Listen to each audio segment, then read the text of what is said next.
Here's a deep one for you. Even if we seem productive, very productive, are we doing these certain things? Are we producing? Are we knocking things off on our checklist? Are we achieving goals as a way to divert and distract us from other work, other considerations that are arguably more important? I'm sure you've experienced it in smaller ways, where, oh, my room does actually need to be cleaned and spruced up and reorganized. You know what? Yeah, let me go ahead and do that. All the while, you know that you got to do this other thing, whether it be schoolwork, making a call, doing a certain other task that you don't really want to do, but all of a sudden, I gotta clean this room. I gotta do that thing. I gotta run those errands. Actually, yeah, time to go do that. Now's a great time, right? Now that's an everyday example, but I wanted to make this video to talk about the even deeper stuff of long-term pursuits that are actually deep embedded distractions from real inner work.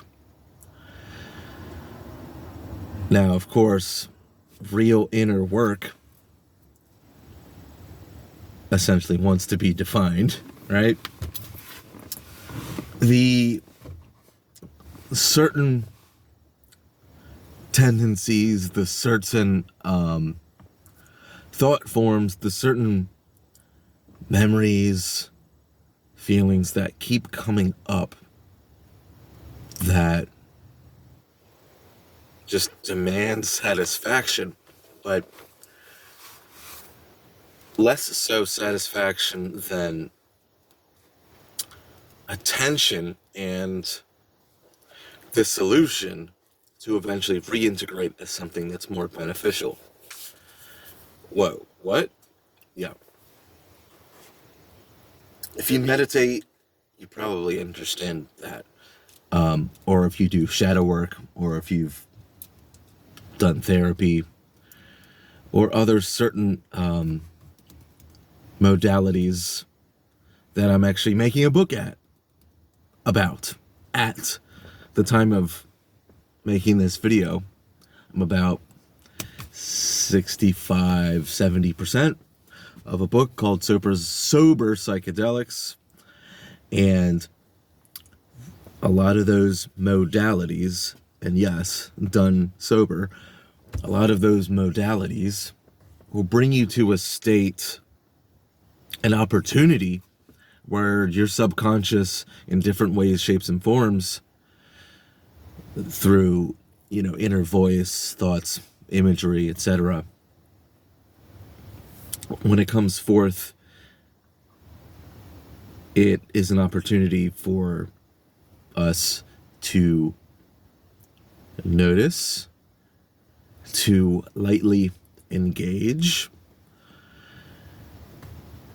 and it can be in a sense of mental emotional neutrality, like it's a hurt animal, or like it's a pet that was scorned and exiled from your house, that sees you again and doesn't necessarily trust you, but you want to open up your heart and your beingness to it again.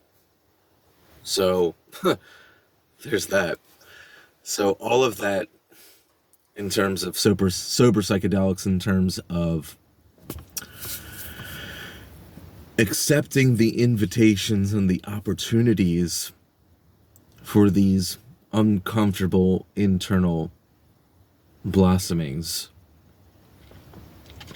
the opportunities to face them, to engage with them, and for you to become a better person as a result, right?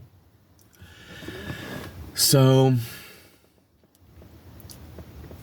that would be one of my core arguments and postulations, that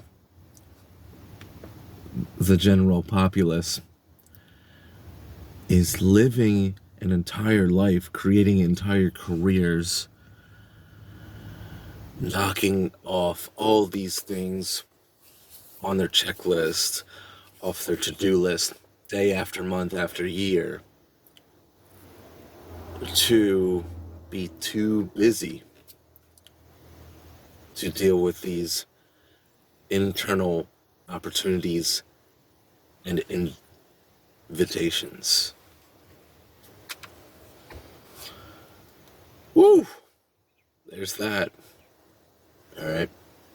We'll pay some respects and call it. Very many infinite respects to you, to the stability forces that keep us alive, that keep life alive, that keep life in existence. Water, air, earth, fire, ether. Yeah, the dark matter, all that good stuff. The metaphysical, all that stuff working in symbiosis to keep us alive, to keep us tethered to this physical plane.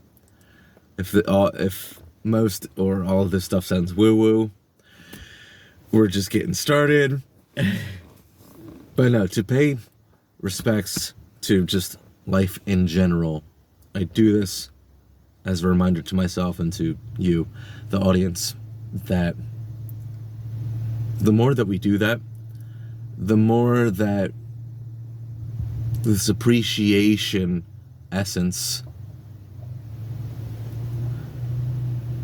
essentially trains our perception, our reticular activating system, to just appreciate things more in general, to see, to appreciate, to live, to breathe, to appreciate.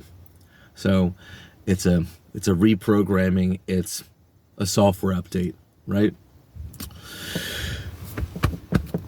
Respect to all of these forces, all of these integrations that keep us alive and that keep life going. Respect, respect, respect.